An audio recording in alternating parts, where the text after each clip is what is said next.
lanjuti dengan kebijakan baru. Nah, ini poinnya di sini. Kriteria tingkat 4 telah terpenuhi, ya, ditambah dengan hasil notulensi adanya evaluasi ini kebijakan tentang arsitektur SPBE, nah ini baru bisa mencapai level 5. Jadi ada syaratnya ini dan. Ya. Nah, ini indikator yang pertama. Kalau kita coba detailkan lagi, tadi sudah sempat disinggung juga oleh Bapak Asdep, Pak Cahyono, bahwa nanti akan yang namanya arsitektur ini adalah memberikan panduan ya. Jadi arsitektur di sini kita sebut sebagai kerangka dasar ya. Jadi untuk mendistribusikan ya integrasi proses bisnis, data, informasi, infrastruktur SPBE, aplikasi SPBE dan keamanan SPBE ya, yang nanti ujung-ujungnya adalah menghasilkan layanan SPBE yang terintegrasi. Jadi tujuannya jelas di sini sebagai panduan ya untuk integrasi proses bisnis, ya, data dan informasi, infrastruktur SPBE, aplikasi keamanan dan layanan SPBE. Nah, jangka waktunya ini biasanya disusun 5 tahunan. Ya. Jadi ini sesuai dengan biasanya sesuai dengan ini RPJMN kalau di nasional ya, kalau di daerah berarti sesuai dengan RPJMD. Jadi ketika RPJMD sesuai dengan kebutuhan RPJMD-nya ya.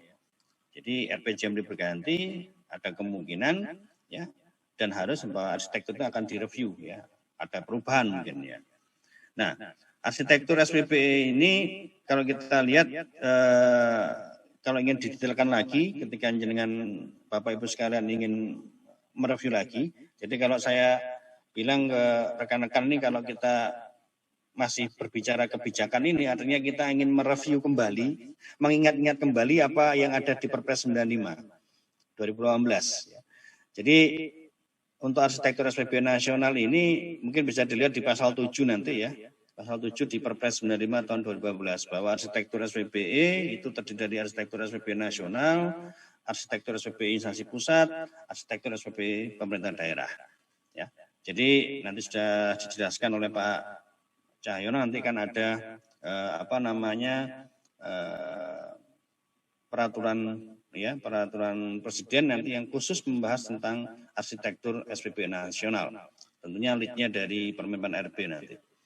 Nah, kalau kita melihat domain arsitektur ini SPBE ini tadi sudah saya jelaskan urutannya dari mulai proses bisnis ya. Ada arsitektur layanan, ada arsitektur bisnis, arsitektur layanan, arsitektur data, arsitektur aplikasi, infrastruktur dan keamanan. Jadi ini semua dibahas nantinya dalam kebijakan Bapak Ibu sekalian yang di IPPD nantinya. Nah, ini kami di tabel ini termuat tentang kriteria dan data dukung yang sudah ada. Jadi mengulangi yang tadi ya, jadi operasinya itu banyak dannya, jadi harus syaratnya terpenuhi semua. Seperti tadi sudah saya jelaskan di tingkat misalkan untuk mendapatkan level 2 itu seperti apa, level 3 seperti apa, level 4 seperti apa. Jadi yang hati-hati memang di antara level 3 menuju ke level 4 ini dan seterusnya. Ya, ini yang perlu diperhatikan dalam menyiapkan data dukung ya.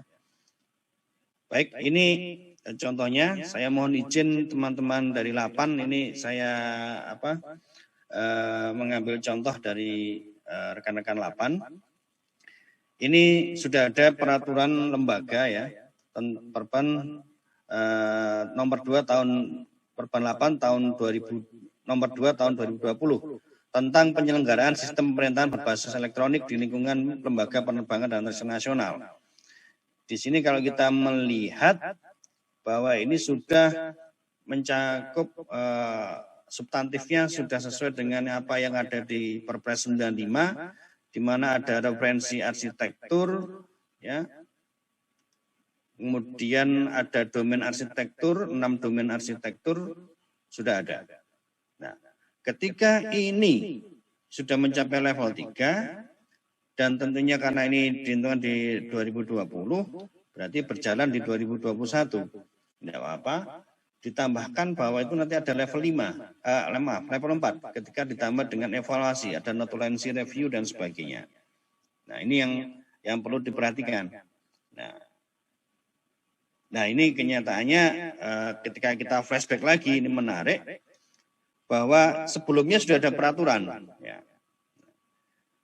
Peraturan yang sama yang mengatur tentang ini terkait dengan rencana strategis teknologi informasi yang substantifnya hampir-hampir sama dengan ini Perpres 95, karena ada Perpres 95 2018, maka peraturan ini kepala 8 ini nomor 11 2015 saat direvisi menjadi yang peraturan nomor 2 2020. Nah, ini apabila ini ditambahkan dengan evaluasi dan tindak lanjutnya sehingga menjadi peraturan yang baru di nomor 2 tahun 2020, maka nantinya akan bisa mencapai level 5. Ini contoh untuk indikator yang pertama. Jadi ini perlu diperhatikan Bapak Ibu sekalian, karena sangat jelas sekali aturan yang ada di instrumen yang baru ini. Saya kira sudah rigid ya di aturan yang baru ini.